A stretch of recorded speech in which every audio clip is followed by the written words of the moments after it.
can't take this.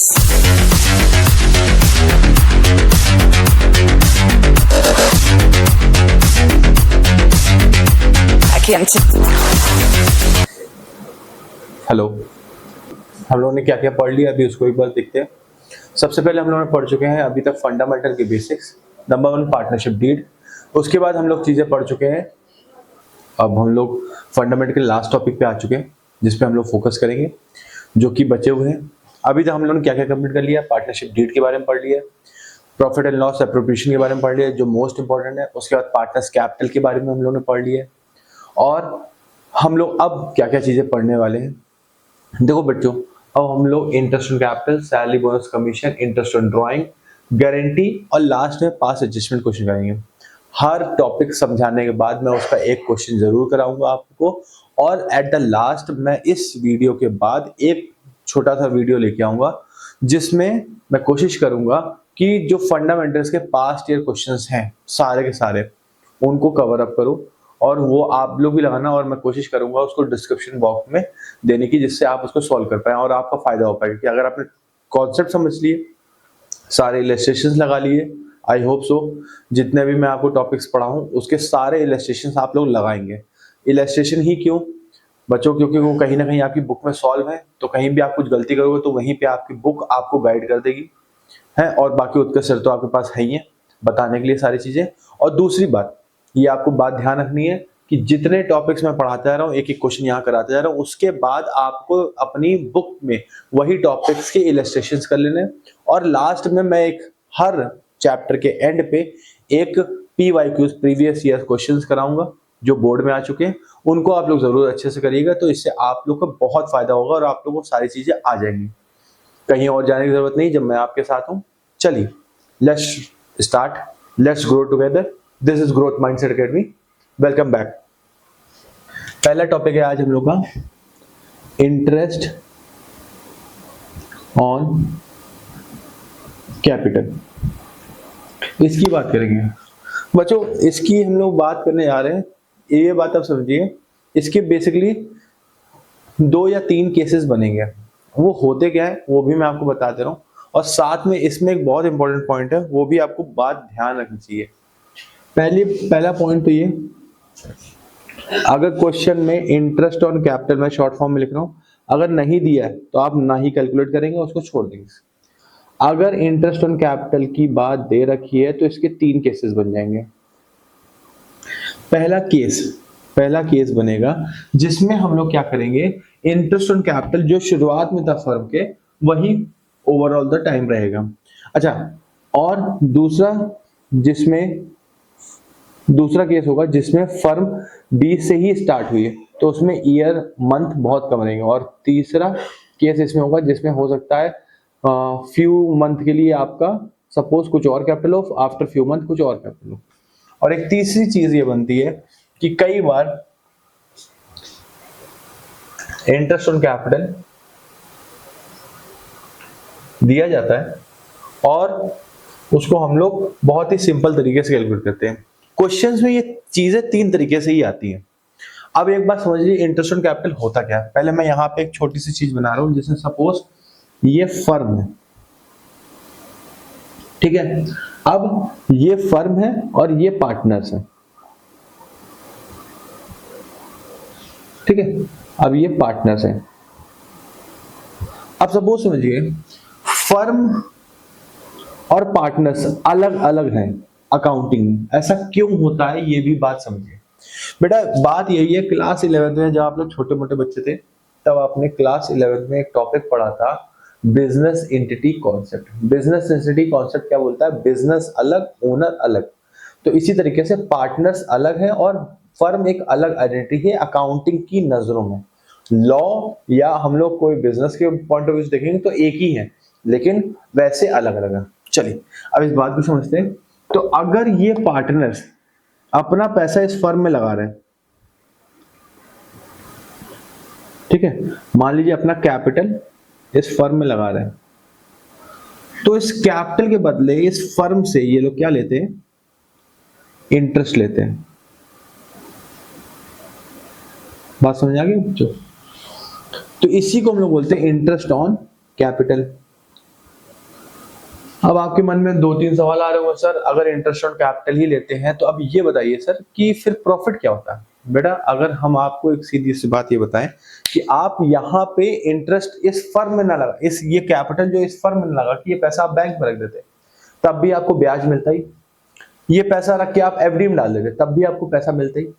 तो पैसा तो आपको इंटरेस्ट के रूप में या किसी ब्याज के रूप में या डिविडेंड के रूप में मिलता ही रहेगा, और प्लस आप जब भी बैंक में रखोगे तो पैसा सेफ भी रहेगा, पैसा आपको कहीं जाएगा नहीं इन द नॉर्मल केसेस।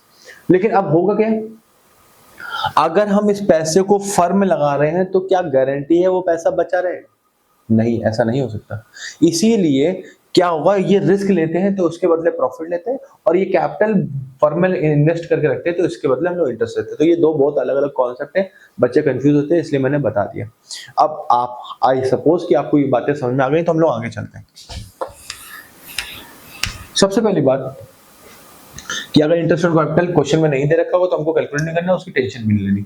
दूसरा, पहला क्वेश्चन ये होगा, जैसे सिंपल ऐसा होता है कि साल के शुरुआत में केस 1 हम लोग लेते हैं, जैसे 1/4 से लेके 1/4/2026 से लेके 31/3/2027 की बात कर लेते हैं।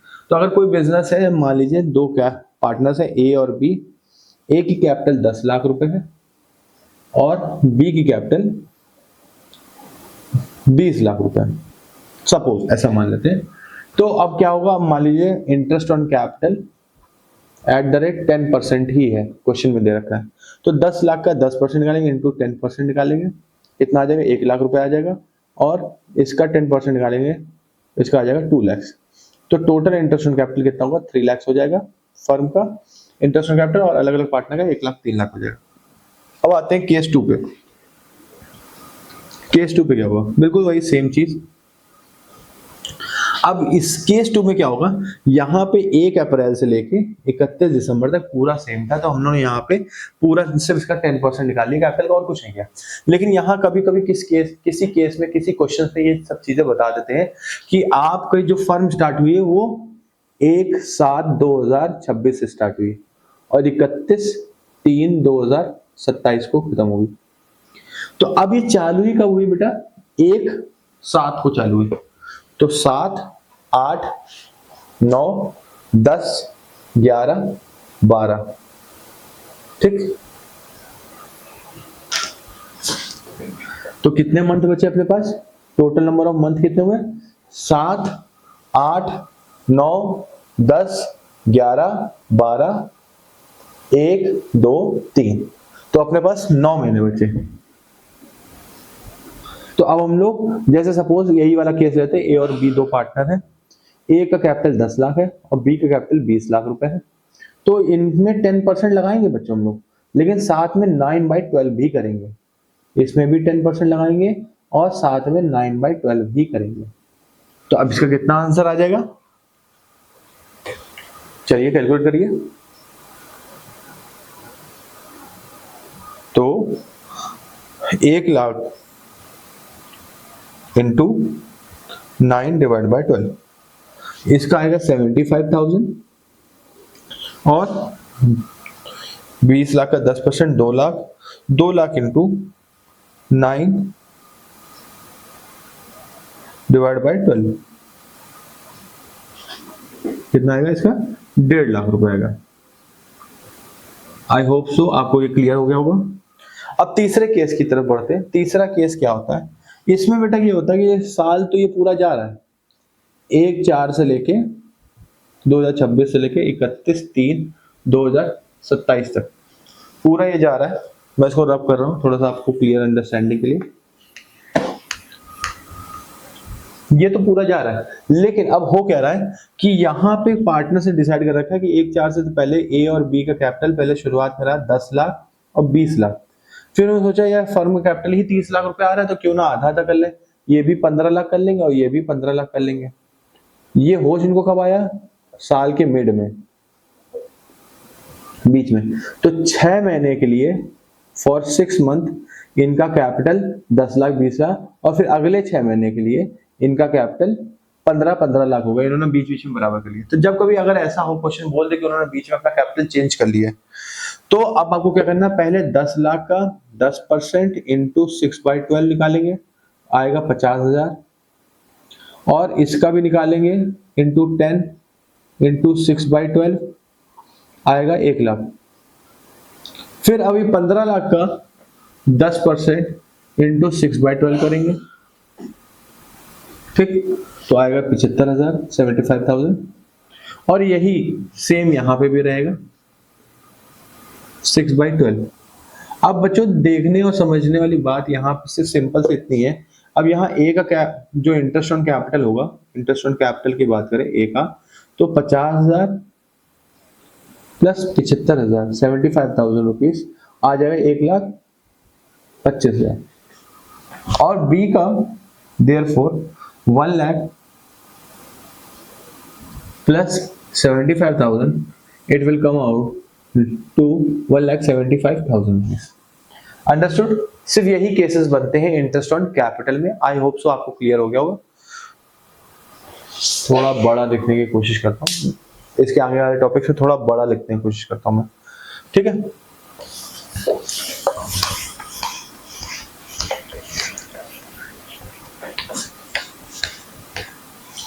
अब दूसरी बात करते हैं। इंटरेस्ट ऑन कैपिटल तो हो गया, बहुत इजी टॉपिक है।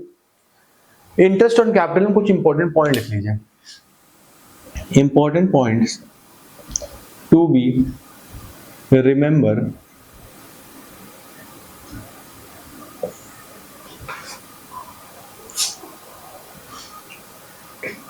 नंबर 1, पॉइंट नंबर 1 ये है, interest on capital is always calculated on opening capital. किस पे? हमेशा ओपनिंग कैपिटल पे ही इंटरेस्ट ऑन कैपिटल निकलता है। अगर आपको बैलेंस शीट में आखिरी में क्लोजिंग की बात दे रखी हो तो हमेशा आप ये बात समझिए आपको ओपनिंग पे ही निकालना है। दूसरी बात, इफ अगर आपको क्लोजिंग कैपिटल दे रखा होगा, क्लोजिंग कैपिटल इज गिवन, तो आपको पहले फर्स्ट ऑफ ऑल आपको ओपनिंग कैपिटल ही निकालना है। सर ये कैसे होगा? बेटा फॉर्मूला लगाना पड़ेगा एक, उससे आ जाएगा, ठीक है। तो सर फॉर्मूला क्या है? अभी बता दे रहा हूं, आ जाएगा तुरंत। Opening capital equals to closing capital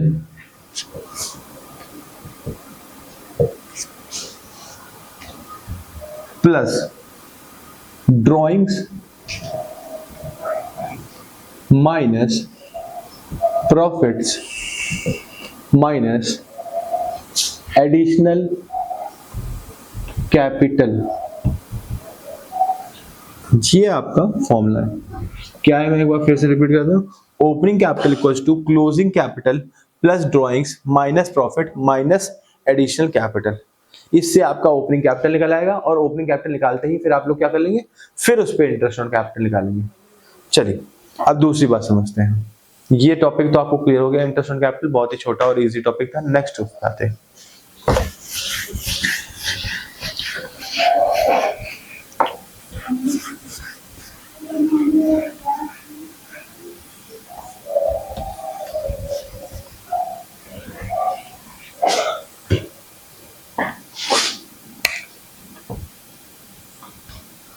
अब दूसरा टॉपिक है हम लोग का, टॉपिक का नाम है सैलरी। सैलरी बच्चों, अब क्या होता है, जैसे आपने एक्टिव पार्टनर स्लीपिंग पार्टनर के बारे में सुना होगा, तो वैसे ही आप लोग क्या समझते होंगे कि एक्टिव पार्टनर और स्लीपिंग पार्टनर क्या होते हैं? वो पार्टनर्स होते हैं जो एक्स्ट्रा काम करते हैं। जो एक्टिव पार्टनर्स होते हैं वो एक्स्ट्रा काम करते हैं। तो अब आपको लगता होगा कि एक्टिव पार्टनर्स जब ज्यादा काम कर रहे हैं तो वो कहते होंगे कि हमको शेयर तो चाहिए, प्लस साथ में हम कुछ, जब हम एक्स्ट्रा मेहनत करें तो हमको कुछ सैलरी या रेम्युनरेशन चाहिए। सैलरी और रेम्युनरेशन एक ही चीज होती है पार्टनर्स के लिए, तो आपको उसका ट्रीटमेंट एक ही जैसा रखना है। क्या ऐसा नहीं है कि अलग अलग टॉपिक्स आ गए हैं तो उसका आप अलग अलग ट्रीटमेंट रखेंगे। चलिए बेटा, कुछ भी हो जाए, आपको सैलरी पर मंथ दे रखी हो तो इंटू 12 कर देना। अगर पर क्वार्टर दे रखी हो, ठीक है, तो आप लोग इंटू 4 कर देना।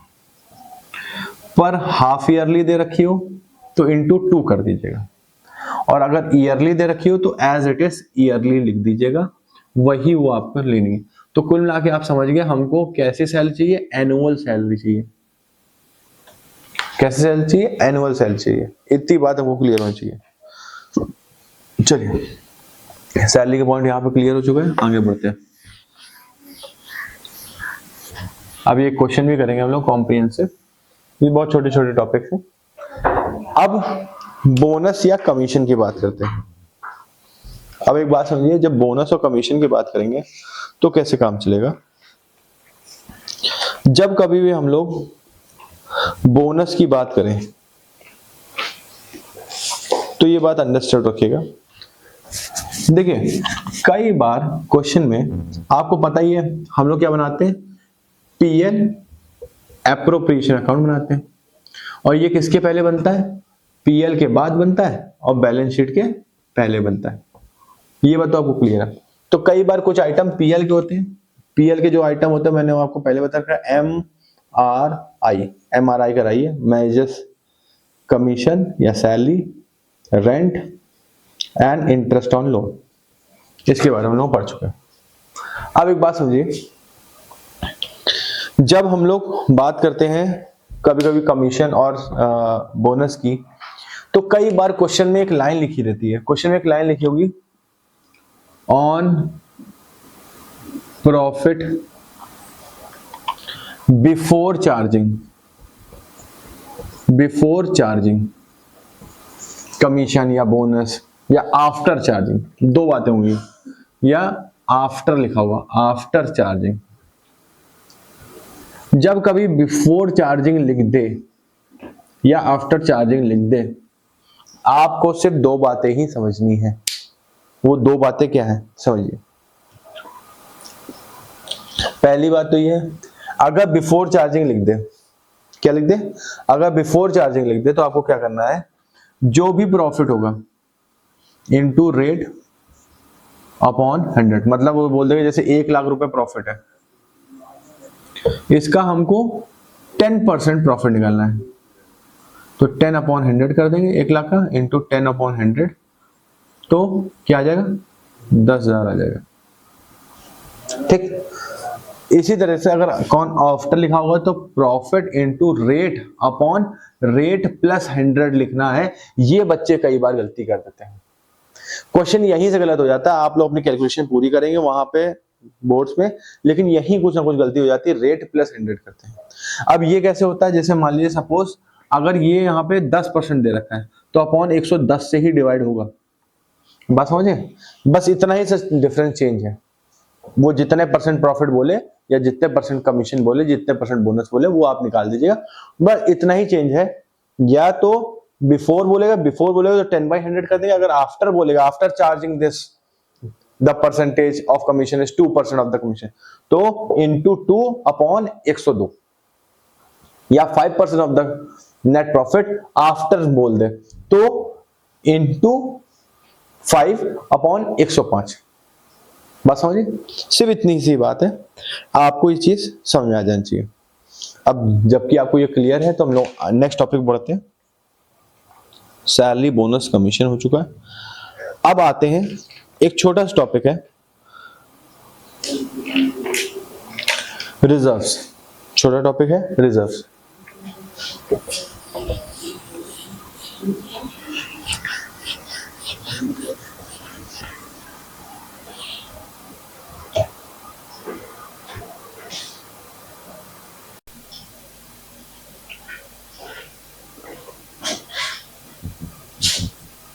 आई थिंक सो शायद बैटरी डाउन हो गई थी, अब सब कुछ ओके है। चलिए back to the action. Reserves की बात करें तो रिजर्व्स दो प्रकार के हैं, percentage of net profit and percentage of divisible profit. Sir आपने ये दो केस क्यों बना रखे हैं, इसका दो का कारण ही इतना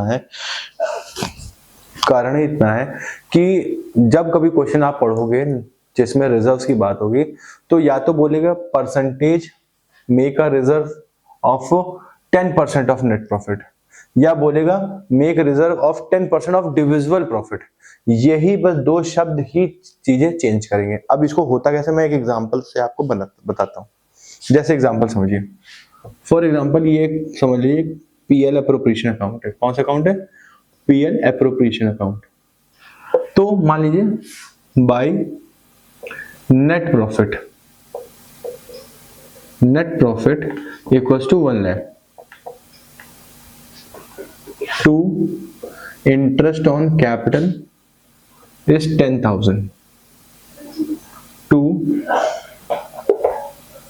salary is 20,000, to reserves। अब जब डिविजिबल प्रॉफिट बोला गया होगा तो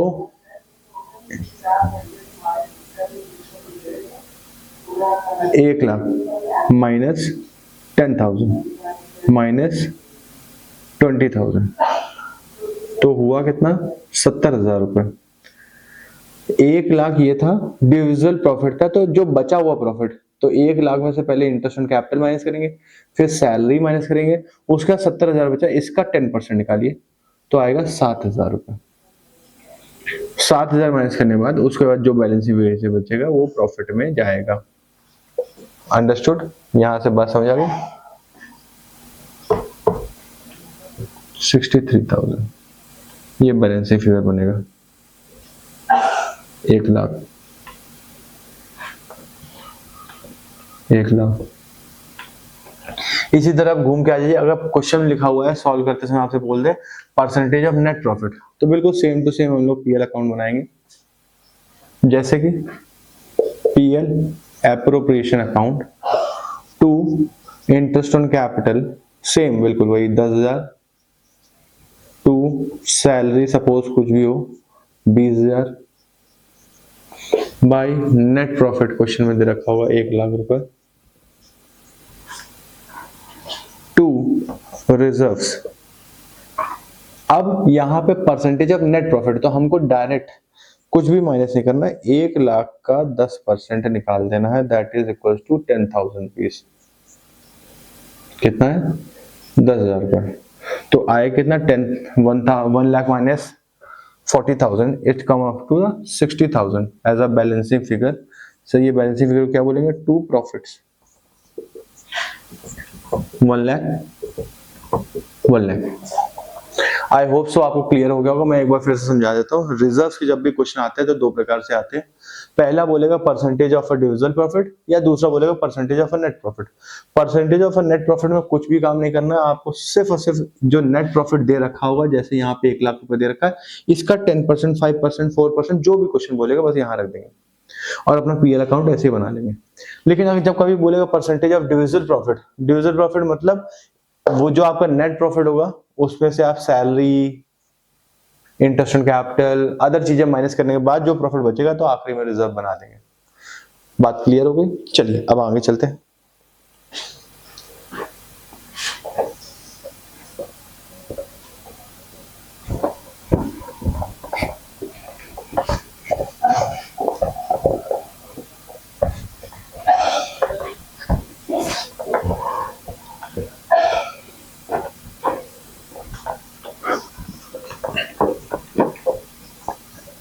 चलिए अब हम लोग रिजर्व्स भी हो गया है हम लोग का। इंटरेस्ट ऑन कैपिटल हो गया, रिजर्व हो गया। अब हम लोग इंटरेस्ट ऑन ड्राइंग पढ़ने आ रहे हैं। Interest on drawings. अब बेटा अभी तक क्या था कि ये बहुत छोटे छोटे टॉपिक थे, इंटरेस्ट कैपिटल ये वो। इंटरेस्ट ऑन ड्राइंग थोड़ा सा एक अच्छा इंपॉर्टेंट टॉपिक है, कई बार पास्ट ईयर क्वेश्चंस में देखा गया है, इसको बोर्ड पूछने की कोशिश करता है। ये टॉपिक में क्या है, बिल्कुल सिंपल है। आप दो चीजें समझ लीजिए, दो तरह की ड्राइंग होती है, एक या तो रेगुलर बेसिस पे होगी, एक या तो इरेगुलर बेसिस पे होगी।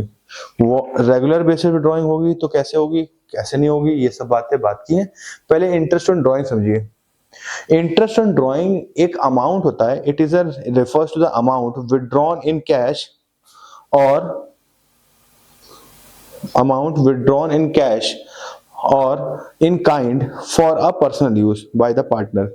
तो ड्राइंग कुछ नहीं होती, वो अमाउंट होता है जो पार्टनर के द्वारा विड्रॉ करा जाता है, चाहे वो कैश में हो चाहे वो काइंड में हो, किसी भी तरीके से उस पैसे को विड्रॉ करता है पार्टनर एक पर्सनल यूज के लिए, उसको हम लोग क्या बोलते हैं, ड्राइंग बोलते हैं।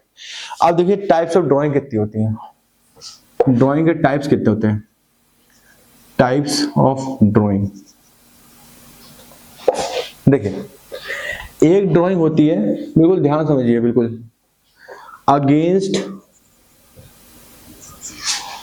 कैपिटल,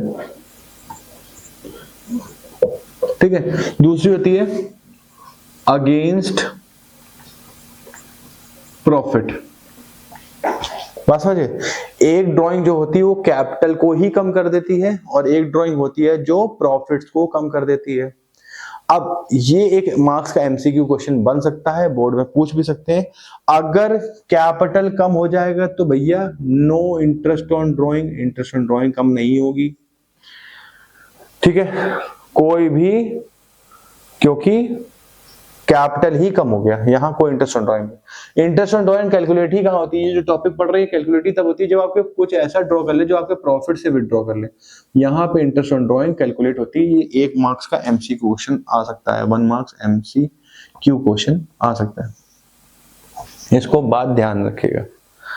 अब यहां तक क्लियर हो गया कि ड्राइंग्स के 2 तरीके होते हैं, या तो आपका कैपिटल कम करेगी, अगर कैपिटल कम करेगी तो किसी भी प्रकार की कोई भी ड्राइंग नहीं लगेगी। अगर वो प्रॉफिट कम कर देगी, प्रॉफिट कम करेगी तो इंटरेस्ट ऑन ड्राइंग लगता है। यही 1 मार्क्स का एमसीक्यू क्वेश्चन पूछ सकता है बोर्ड, क्योंकि आजकल बहुत फोकस्ड और कॉन्सेप्ट बेस्ड क्वेश्चन पूछने लगा है बोर्ड। अब नेक्स्ट, इंटरेस्ट ऑन ड्राइंग 2 प्रकार की होती है। चलिए अपने back to the topic, interest on drawing 2 प्रकार की, वन इज रेगुलर बेसिस पे जब ड्राइंग होती है, और एक होती है इररेगुलर बेसिस पे। इररेगुलर बेसिस पे, जब रेगुलर बेसिस पे ड्राइंग होती है तो कैसे होती है, जब इररेगुलर बेसिस पे ड्राइंग होती है तो कैसे होती है, इसका कॉन्सेप्ट समझ लीजिए। जब रेगुलर बेसिस पे ड्राइंग होती है तो हो सकता है ड्राइंग पर मंथ, पर वीक, पर ईयरली बेसिस पे पार्टनर पैसा निकाल लेता हूं, ठीक है। अब वो कब निकाल रहा है इस पे भी बात करते हैं। हो सकता है हर महीने की शुरुआत में पैसा निकाल ले, हो सकता है हर महीने के मिड में पैसा निकाल ले, हो सकता है हर महीने के एंड में पैसा निकाल ले। इसी प्रकार से अगर वो क्वार्टरली विड्रॉ कर रहा है तो हर क्वार्टर के शुरुआत पे, हर क्वार्टर के मिड पे, हर क्वार्टर के एंड पे। अगर वो हाफ ईयरली विड्रॉ कर रहा है तो हर हाफ ईयरली के शुरुआत पे, हाफ ईयरली के मिड पे और हाफ ईयरली के लास्ट पे भी पैसा निकाल सकता है। बस इतनी सी बात है। अब नेक्स्ट बात करते हैं भैया, देखिए अगर हम लोग रेगुलर ड्राइंग की बात कर रहे हैं, किसकी बात कर रहे हैं, रेगुलर ड्राइंग की, पहले इस पे आते हैं। तो इसका फॉर्मूला ही सेम है, इंटरेस्ट ऑन ड्राइंग का फॉर्मूला है ड्राइंग, जो कि हमारी टोटल ड्राइंग होगी, टोटल ड्राइंग जितना भी हमने पैसा विड्रॉ किया रेगुलर बेसिस पे, into rate upon 100 into average time upon 12। Generally 12 लिखते हैं, अगर वहां पे 360 डेज के हिसाब से तो 365 ले लेंगे, वैसे हमेशा मंथ के हिसाब से देगा बोर्ड तो 12 ही लिखेंगे यहाँ पे। अब सर टोटल ड्राइंग तो हमको समझ में आ जाएगी, रेट हमको क्वेश्चन में दे रखा होगा, एवरेज टाइम क्या होता है सर ये बता दीजिए। चलो बेटा एवरेज टाइम क्या होता है, आओ बच्चों तुम्हें बताऊं कहानी एवरेज टाइम की। एवरेज टाइम का फॉर्मूला देखिए, वैसे तो एवरेज टाइम का फॉर्मूला होता है average time equals to time left after first drawing, first drawing के बाद जो समय बचे उसकी बात करते हैं, plus time left after second drawing upon 2। ये मेरा एवरेज ड्राइंग का फॉर्मूला, ठीक है। स्क्रीन शॉट ले लीजिए, चाहे नोट कर लीजिए, वीडियो पॉज करके आगे बात करते हैं। अब चलिए एक एग्जांपल की बात करें, एग्जांपल की बात करें हम लोग, करेंगे एग्जांपल की बात। चलिए यहां लिख देता हूं मैं, कोई दिक्कत तो नहीं आ रहा ना? एग्जाम्पल लेता हूं,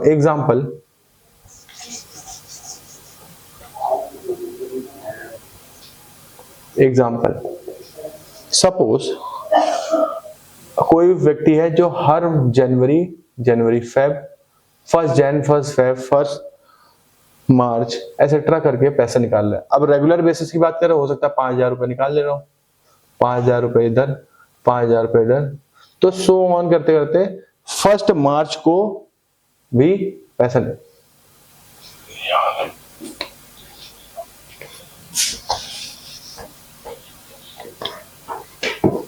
हो सकता है 1 अप्रैल, 1 मई, 1 जून, हर ऐसे पैसा निकाल लो, और हो सकता है 1 मार्च पे भी पैसा निकाल ले, सो ऑन करके हर महीने 5,000। तो हम डायरेक्ट हर महीने निकाल ले, तो कितने महीने निकाले? 12, तो 5,000 इंटू 12 इक्वल टू 60,000। जोड़ेंगे ऐसे तब भी उतना ही आएगा। 60,000 मेरी टोटल ड्राइंग है। कितनी ड्राइंग है मेरी टोटल? 60,000। ये तो आ गया। मान लीजिए सपोज वहां पे इंटरेस्ट दे रखा हो 10%, तो यहाँ पे 10% लिखे इंटू 10%। अब एवरेज टाइम पे निकालो भैया, पहले महीना जब पैसा निकाला तब पूरे कितने महीने बचे, तो time left after first drawing कितना बचा? 12 महीने पूरे बचे। और जब 1 मार्च को निकाला तो 31 मार्च तक कितने महीने बचे? 1 महीना बचा। फिर से सुनिए, जब 1 अप्रैल को पैसा निकाला, 1 अप्रैल पहली तारीख को साल के पहले शुरुआत के फाइनेंशियल ईयर के शुरुआत के पहले दिन ही पैसा निकाल लिया, तो पूरे 31 मार्च तक कितने महीने बचे? पूरे 12 महीने बचे। और जब 1 March time left after last drawing, तो लास्ट ड्राइंग जब करी, लास्ट ड्राइंग क्या है? लास्ट ड्राइंग के लास्ट में कितना पैसा? 1 मार्च से 31 मार्च तक पूरा 1 महीना बचा, तो 12 + 1 डिवाइड बाय 2, तो कितना आएगा? 13 डिवाइड बाय 2 इक्वल टू 6.5। अब इसी जगह जहां 1 लिखा हुआ है उसको हम हटा दें और यहाँ पे कर दे 15। तो अगर हर महीने की 15 तारीख को निकालना है, तो जब पहली ड्राइंग करी 15 अप्रैल को, तो कितने महीने बचे? 11.5 महीने। और जब आखिरी में 15 मार्च को निकाला तो कितना महीना बचा? आधा महीना। तो 11.5 + 0.5 equal to 12। 12 divide by 2 equal to 6। तो हर बार सर ये क्या चेंज होता रहेगा? हाँ बच्चों, हर बार ये चेंज होता रहेगा। ये तो हमने कैलकुलेट करना सिखा दी। सर इसकी कुछ शॉर्ट ट्रिक दीजिए। अभी लीजिए बेटा शॉर्ट ट्रिक। हम यहाँ पे जो एवरेज टाइम लिखा हुआ है, इसकी हम एक शॉर्ट ट्रिक बता रहे हैं।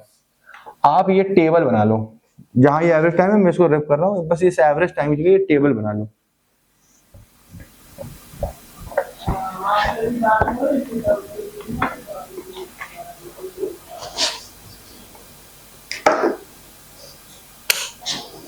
एवरेज टाइम की टेबल, ये टेबल बना लीजिए, इसको याद कर लीजिए, आपके बहुत काम में आएगी। अगर हर महीने की बिगिनिंग की बात हो रही हो, हर महीने की मिड की बात हो रही हो, या हर महीने की एंड की बात हो रही हो, तो मंथली बेसिस पे भी ड्राइंग हो सकती है, क्वार्टरली बेसिस पे भी ड्राइंग हो सकती है, और हाफ ईयरली बेसिस पे ड्राइंग हो सकती है। तो जैसे हम लोग अभी मंथली बेसिस निकाला था, पहली तारीख को कितना निकला था? यहाँ 6.5। आप उसके बाद देखेंगे 6, फिर लिखेंगे 5.5। अगर आप अपने बुक्स के इलस्ट्रेशन देखेंगे तो एक एक करके एग्जांपल दे रखे हैं। मैं आपको ये टेबल इसीलिए बना दे रहा हूँ कि इस टेबल को याद कर लीजिए, और सारे जब भी कहीं बोल रहा हूँ कि मिड में, at the mid of every month, तो आपको एवरेज टाइम यहाँ पे 6 रखना है। अगर बोल दे at the beginning of every month, तो यहाँ पे एवरेज टाइम आपको 6.5 डिवाइड बाय 12 करना है। अगर at the end of every month, तो आपको 5.5 निकालना है। वैसे अगर क्वार्टर की बात हो तो 7.5, 6 एंड 4.5। वैसे ही अगर हाफ ईयरली की बात करेंगे तो 3.5, 3 एंड 2.5। इसका स्क्रीनशॉट ले लीजिए, इसको नोट कर लीजिए। आई होप सो क्लियर ही आ रहा होगा। थोड़ा जूम करना पड़ेगा क्या? नहीं, वैसे क्लियर आ रहा है। ठीक,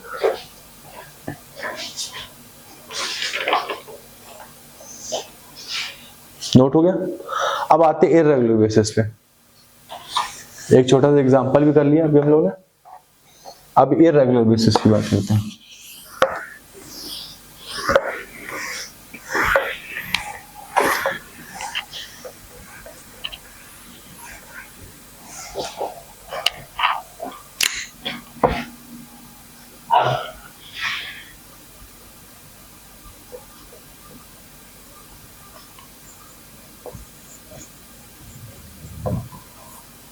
इररेगुलर बेसिस की बात करेंगे। What is irregular basis? Irregular basis पे ऐसा होगा कि कभी भी कुछ भी ड्राइंग हो जाएगी, कभी भी कोई भी ड्राइंग कर लेंगे, मतलब किसी भी महीने की किसी भी तारीख को कभी कुछ भी पैसा विड्रॉ कर लिया। तो अब इसको कैसे मेजर करेंगे? इसको बेटा दो तरीके से मेजर कर सकते हैं। या तो आप सिंपल मेथड से मेजर कर सकते हो। किस मेथड से? सिंपल मेथड से। या फिर आप इसको प्रोडक्ट मेथड से मेजर कर सकते हो। ठीक। अब सिंपल मेथड का फॉर्मूला क्या होगा? Interest on drawing equals to drawing amount, जो ड्राइंग अमाउंट होगा, into rate upon 100 into time, जो टाइम लेफ्ट होगा या टाइम होगा वो अपॉन 12 कर देंगे या 365 कर देंगे, आंसर आ जाएगा। इसी तरीके से जब प्रोडक्ट मेथड की बात करेंगे, प्रोडक्ट मेथड की बात करते हैं तो ये बिल्कुल ही मीन की तरीके है। जैसे कैसे? यहां पे interest on drawing equals to total product into rate upon 100 into 1/12 हो जाएगा।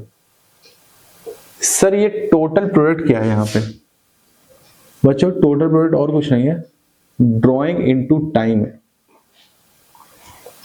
चलिए इसको नोट कर लीजिए, फिर एक क्वेश्चन करते हैं इसका, जैसा कि अभी हम लोगों ने प्रॉमिस किया। तब तक मैं क्वेश्चन लोड कर देता हूं।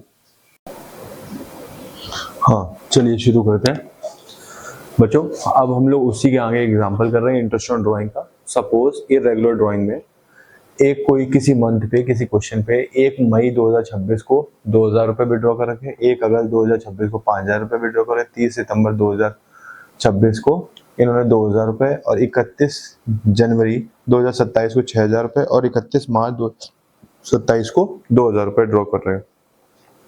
तो ये ड्रॉइंग दे रखी है। तो 1 मई के बाद कितना महीना बचा है? टाइम ये है 11 महीने। 1 अगस्त के बाद 31 मार्च तक कितना महीना बचेगा? 8 महीने। 30 सितंबर के बाद कितना महीना बचेगा? 6 महीने। और 31 जनवरी के बाद कितने महीने बचेंगे? 2 महीने।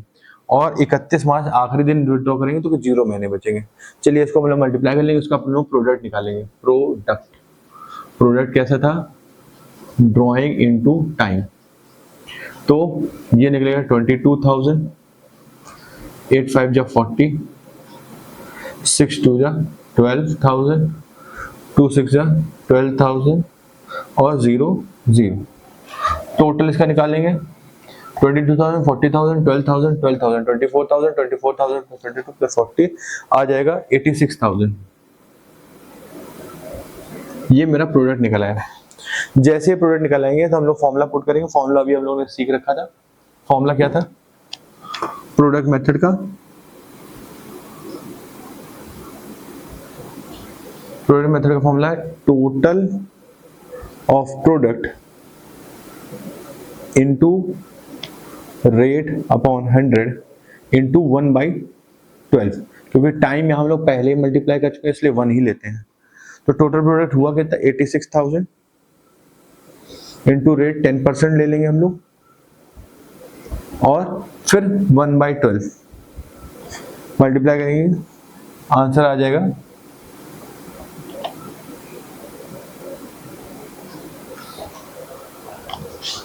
716.67 रुपीज, है ना। मल्टीप्लाई करके भी देख सकते हैं, बहुत इजी है। 0 0 गया ट्यूं ट्यूं और 12 से 8,600 को डिवाइड किया तो आया 716.67 रुपीज। ये मेरी इंटरेस्ट ऑन ड्राइंग हो जाएगी इरेगुलर की। अब चलिए आगे चलते हैं। आगे हम लोग अब कौन सा टॉपिक पढ़ने जा रहे हैं बच्चों? लास्ट 2 टॉपिक्स बचे हुए। इंटरेस्ट ऑन ड्राइंग भी कंप्लीट हो गया, इंपॉर्टेंट टॉपिक था ये। अब गारंटी और पास एडजस्टमेंट बचे हैं। गारंटी एक बहुत ही सिंपल टॉपिक है, इसको हम लोग क्वेश्चन के साथ अभी सॉल्व करेंगे। चलिए देखते हैं कैसे सॉल्व करते हैं। अपनी नोटबुक में डाल लीजिए गारंटी।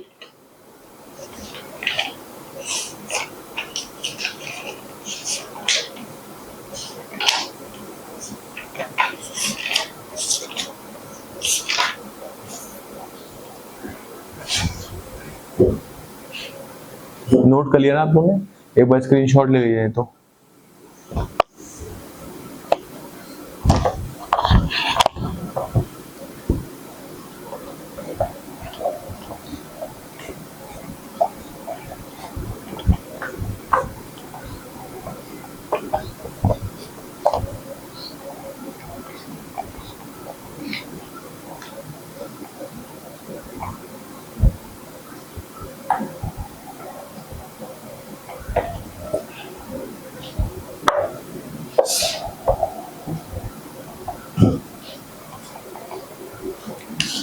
अब आते हैं गारंटी टू अ पार्टनर। अब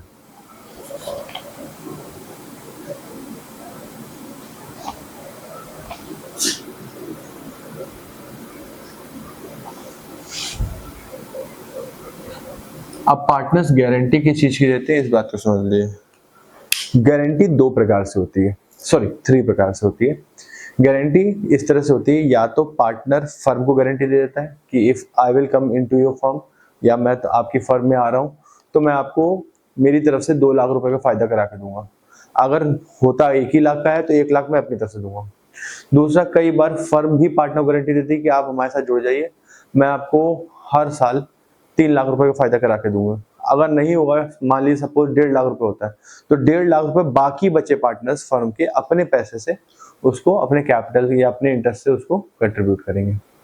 एक लास्ट एक गारंटी और भी होती है, जिसमें क्या होता है कि जब कभी कोई भी फर्म पार्टनर को गारंटी दे चाहिए, पार्टनर फर्म को गारंटी चाहिए, लेकिन एक तीसरा केस भी होता है जब एक पार्टनर दूसरे पार्टनर को गारंटी देते हैं। एक पार्टनर दूसरे पार्टनर को गारंटी कैसे देगा, ये भी समझ लीजिए। हो लेट सपोज ए और बी 2 पार्टनर है, उन्होंने कहा कि भैया आप मेरी फर्म में आ जाओ सी को। सी ने कहा कि भैया मेरा आपके साथ आने से क्या ही फायदा, तो सी ने कहा कि अगर आप मेरी फर्म में आओगे तो मैं आपको वादा करता हूं कि आपका 2 लाख रुपए का प्रॉफिट होगा। और सपोज उस साल में उसका प्रॉफिट 1.5 लाख रुपए हुआ, तो 50,000 रुपए जिस एक पार्टनर ने उसको गारंटी दी थी कि 2 लाख रुपए प्रॉफिट होगा, वो उसको 2 लाख रुपए प्रॉफिट करवा के ही देगा। ठीक है, चलिए इसको एक डायग्राम से समझते हैं और फिर इसके एक क्वेश्चन भी करके देखते हैं। चलिए, 3 तरह की गारंटी होती है। एक होती है पार्टनर टू फर्म, दूसरी होती है फर्म टू पार्टनर, और तो तीसरी होती है पार्टनर टू पार्टनर। बात क्लियर होगी? अब एक बात समझेंगे, फर्म टू पार्टनर में 2 चीजें और इंपॉर्टेंट है, फ्लो चार्ट बना लीजिएगा मेरे साथ। जब कभी क्वेश्चन साइलेंट है, इफ क्वेश्चन इज साइलेंट, अगर क्वेश्चन साइलेंट है तो जो गिवन पीएसआर है, जो प्रॉफिट शेयरिंग रेशियो है, उसी में ही वो कंट्रीब्यूट करेगा बाकी पार्टनर्स उस पार्टनर को, जब अगर उसका कैपिटल कुछ कम पड़ेगा। अगर क्वेश्चन में स्पेसिफिक कुछ लिखा हुआ है, स्पेसिफाइड कुछ लिखा हुआ है,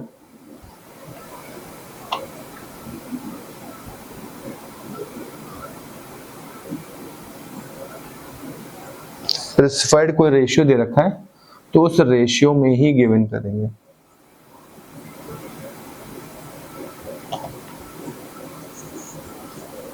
बात समझिएगा? चलिए इतना नोट कर लीजिए, फिर इसके बाद हम लोग क्वेश्चन करने जा रहे हैं।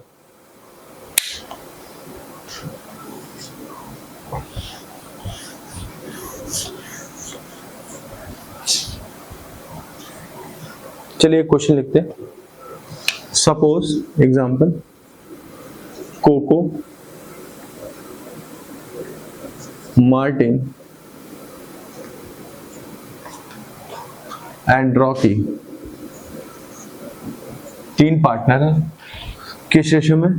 3:2:1 के रेशियो में। अब हुआ क्या, मार्टिन जो एक पार्टनर था उसको गारंटी मिली हुई है, कौन सी? फर्म टू पार्टनर की। किसकी गारंटी मिली है? फर्म टू पार्टनर की गारंटी मिली है। और कितने रुपीस की मिली है? ऑफ ₹2 लाख, कि भैया 2 लाख रुपए इनका प्रॉफिट होगा, समझिए। और एक रॉकी है जिसने एक पार्टनर होते हुए पार्टनर टू फर्म, पार्टनर होते हुए फर्म को गारंटी दी है कि मेरी वजह से आपका 1.5 लाख रुपए का प्रॉफिट होगा, फर्म का प्रॉफिट होगा 1.5 लाख रुपए। चलिए देखिए ये क्वेश्चन कैसे करते हैं। और उसके बाद उसी ईयर में फर्म का प्रॉफिट होता है ₹5 लाख रुपए, लेकिन उस 5 लाख रुपए में रॉकी के सिर्फ 1 लाख रुपए ही है। वादा तो उसने 1.5 लाख का किया है, लेकिन 1 लाख रुपए ही है उस 5 लाख रुपए में इंक्लूडेड है। तो अब क्या होगा, रॉकी 50,000 रुपए लेके आएंगे, अपने 50,000 रुपए इधर लेके आएंगे और इनका देखते हैं कैसे क्या होता है। चलिए बनाते हैं, इतना लिख लिया होगा आई सपोज। चलिए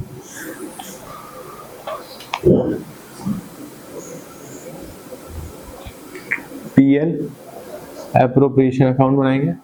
कैसे बनाएंगे, बाय नेट प्रॉफिट जो पीएल से आएगा वो कितना हुआ 5 लाख रुपए, 5 लाख रुपए, और बाय रॉकी कैपिटल अकाउंट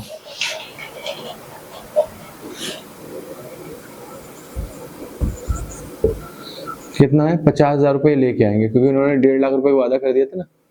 तो यहाँ टोटल हो जाएगा 5,50,000। अब जो ये 5,50,000 रुपए है, इसके हम लोग 3 टुकड़े करेंगे, 3:2:1। जो अब 3/6 को मल्टीप्लाई करेंगे इससे तो 2,75,000 रुपीज आएंगे। ठीक, 2/6 करेंगे, मल्टीप्लाई करेंगे 5,50,000 को तो आएगा 1,83,300। और फर्स्ट वाले करेंगे तो आएगा 91,667। ठीक, लेकिन मार्टिन जो जिनका रेशियो 2/6 है उसको गारंटी 2 लाख रुपए मिली है, तो कितनी कम पड़ रही है ये देखेंगे। 2 लाख माइनस 1,83,000 तो आएगा आंसर 16,667। अब इसको बाकी बचे हुए पार्टनर, अब इसका रेशियो क्या है 3:1, इसको तो गारंटी मिली है, तो ये दोनों इसको मिलके कंट्रीब्यूट करेंगे 3:1 के रेशियो में। तो अब इसका 3:1 कर लेते हैं, तो 3:1 आएगा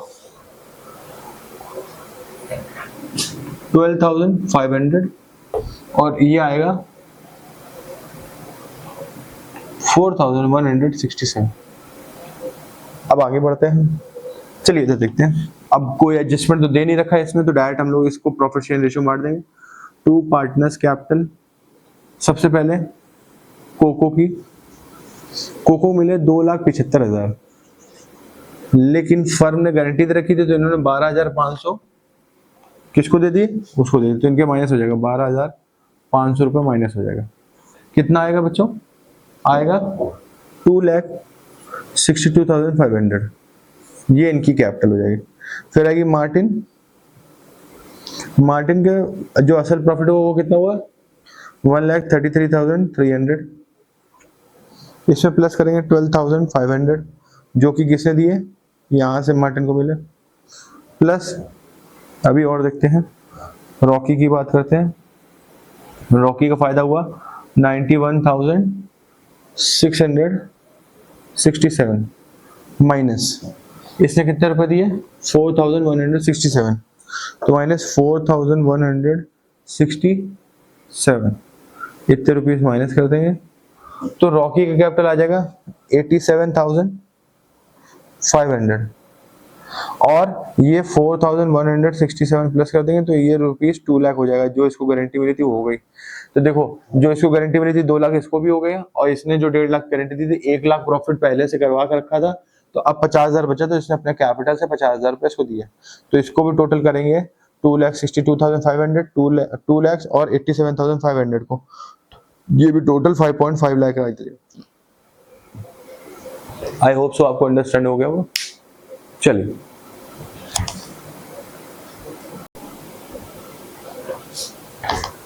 अब हम लोग का last topic of the fundamentals बचा हुआ है, बस इसको भी हम लोग खत्म कर देंगे। आप बस इस तरह से कर लेना, बिल्कुल हलवे के माफिक हो जाएगा। चल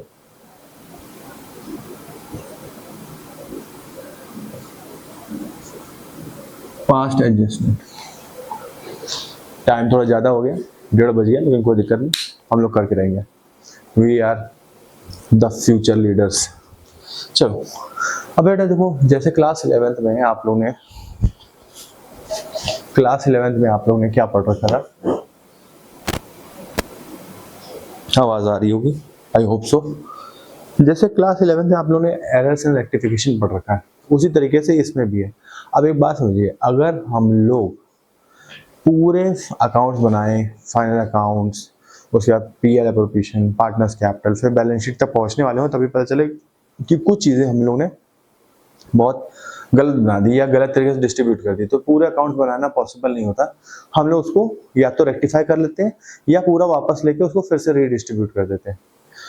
जैसे आपको पता होगा, अगर एरर ऑफ प्रिंसिपल है, ऐसा कोई काम कर दिया जिसको हम लोग रिवर्स नहीं कर सकते, तो ये काम करते हैं, तो उसको हम लोग पूरा वापस ले लेते हैं और नए सिरे से डिस्ट्रीब्यूट कर देते हैं। या कई बार ऐसा होता है कि हमने 10,000 रुपये देने थे और सिर्फ 9,000 रुपये दिए, तो 1,000 रुपये कम दिए तो 1,000 रुपये और दे देते हैं, ऐसा काम कर देते हैं। चलिए मैं आपको स्टेप्स लिखवा रहा हूँ, आप ये स्टेप्स नोट डाउन कर लो, और बस जैसे ही ये स्टेप्स पास एडजस्टमेंट क्वेश्चन आएगा, हम लोग बस ये सारे स्टेप फॉलो करेंगे और सारा क्वेश्चन हो जाएगा। चलिए करते हैं। आप ये स्टेप लिख लो। स्टेप 1, जब भी पास्ट एडजस्टमेंट क्वेश्चन आए स्टेप 1 लिखिए। सबसे पहले आपको क्या करना पड़ेगा, आपको एक टेबल बनानी पड़ेगी। उस टेबल में क्या होगा मैं आपको बता रहा हूँ। एक फर्म की बनेगी, और जैसे एक 2 पार्टनर है, ए और बी 2 पार्टनर है, और यहाँ लिखेंगे पर्टिकुलर। उसके बाद इसके अंदर भी 2 छोटे छोटे हिस्से करिए। 1 is debit credit, debit credit, debit credit.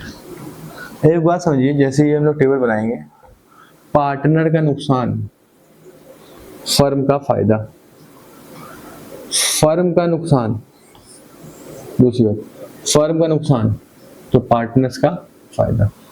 इसको नोट डाउन कर लीजिए आप लोग, ठीक है। पर्टिकुलर, ए बी और फर्म, जितने पार्टनर्स अगर 3 है तो 3 में आइए, सबका debit credit debit credit debit credit, debit मतलब माइनस, क्रेडिट मतलब प्लस, ठीक। नोट डाउन कर लिया इसको।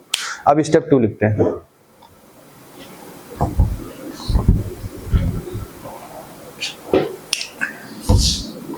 स्टेप 2 पे हम लोग देखेंगे डेबिट और क्रेडिट, मतलब यहां पे लिखिए loss of the partner equals to profit of the firm, vice versa profit of the partner, loss of the firm. तो देखिए, जैसे लॉस हुआ मतलब डेबिट डेबिट और the partner equals to the profit of the firm, profit of the firm, वैसे ही profit of the partner plus plus, वैसे ही loss to the firm, firm का नुकसान, ठीक। जैसे ये स्टेप हो जाए, स्टेप 3 पे आ जाइए।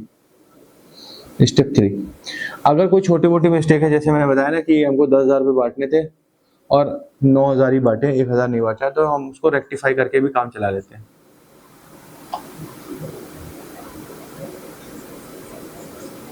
और अगर कोई प्रिंसिपल एरर होती है, जिसको हम लोग क्या करते हैं, टेक बैक ले लेते हैं। Step 4,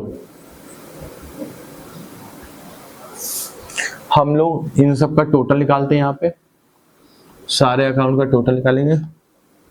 calculate total of all debit and credit, और उसके बाद हम लोग देखते हैं इसमें किसका डेबिट बढ़ा। जैसे मान लीजिए यहाँ पे 10,000 रुपये है और यहाँ पे 9,000 रुपये है, तो 1,000 रुपये डेबिट का बढ़ा हुआ है, ये कर देते हैं।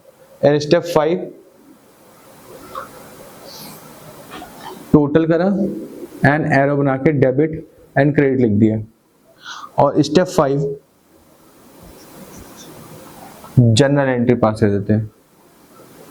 ठीक,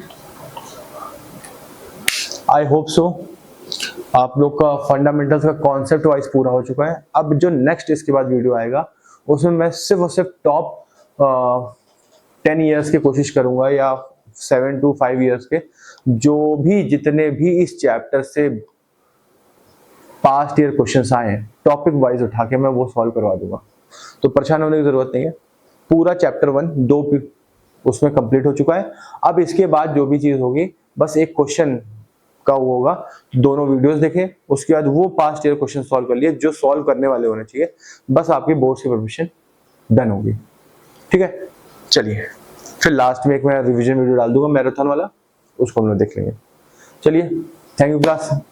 फाइनली मैं कोशिश कर रहा हूँ आपको, देखिए ज़्यादा मेरे को एडिटिंग तो नहीं आती लेकिन मैं फिर भी कोशिश कर रहा हूँ, और कोशिश करने वालों की हार नहीं होती कभी। तो आप लोग भी कभी मत थकिए, ठीक है। अभी रात का 1:30-2 बज रहा है, तो चलिए फिर मैं इस वीडियो को एंड करता हूँ यहाँ पे। और फंडामेंटल्स हम लोग का थ्योरेटिकली वाइज कंप्लीट हो चुका है, कॉन्सेप्ट वाइज कंप्लीट हो चुका है। इसके बाद बस प्रैक्टिस बची है, वो हम लोग नेक्स्ट वीडियो में करेंगे, और इसके बाद फिर आगे गुडविल और सारी चीजें आती रहेंगी। लास्ट में कोशिश करूंगा बीएसटी और इकोनॉमिक्स के भी नोट्स और उसके वन शॉट डाल दूं। पहले अकाउंट्स हम लोग देखते हैं, पार्टनरशिप खत्म करें। Okay, thank you class, thank you चिकोस।